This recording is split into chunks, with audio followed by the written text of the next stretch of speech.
Good evening, guys. I hope you're all doing well. I hope you've had a nice week. As you know, it's Mental Health Month. If you follow us on Instagram, you will have seen some videos going up from all of us in the office. We've just basically had a little discussion with everyone out there on social media about sort of what makes us stressed and how we deal with it. Hopefully you found it helpful. If you haven't seen it, maybe try and find it if you are on Instagram. But just following on from that, we are trying to raise more awareness as the month goes on, not just about stress, but other mental health issues, and maybe some tips and tricks about how you can discuss someone's mental health, because we know it is not an easy thing to do, especially given it is coming into winter. It's a lot colder, a lot darker, and with lockdown, that kind of means, with all of those things considered, that some of our clients, they're probably feeling a little bit lonelier than they normally would, and they might be struggling with their mental health more than normal. So I just wanted to share some tips with you. Myself and Stacey, we actually did a mental health first aid course in the summer.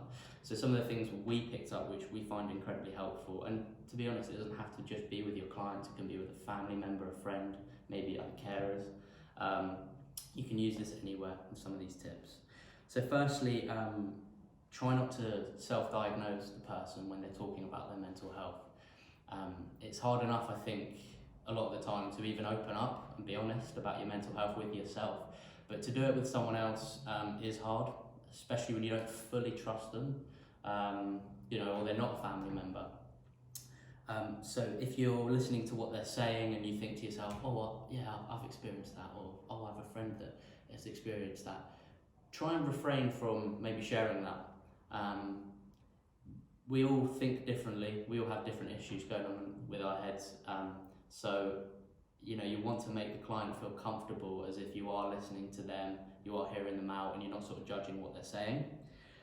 Active listening, of course, incredibly important, so nodding your head, eye contact, having your body language facing them. It's a trusting signal, and it shows that you're there receiving what they're saying, and they can continue to confide in you as time goes on. Also, this is the most important one, I think. It's about knowing sort of where the boundary is of when you should refer it to a specialist or a practitioner in mental health. An extreme example would be if someone was having suicidal thoughts, for example. You kind of, it's not to be tampered with. I think if you are having those concerns, you need to know who to refer them to. It's called signposting. So looking out for some of those signs and some people that you can refer specific mental health issues to is incredibly important. So hopefully some of these tips work. It's all about listening. It's all about not judging what they're saying. We don't know what they're going through. No one does.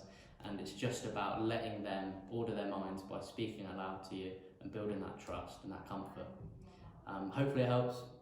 Let me know how you get on. We will be doing mental health training next week as well, as promised, so stay tuned for that. Look forward to seeing you guys there, and have a lovely weekend. See you later.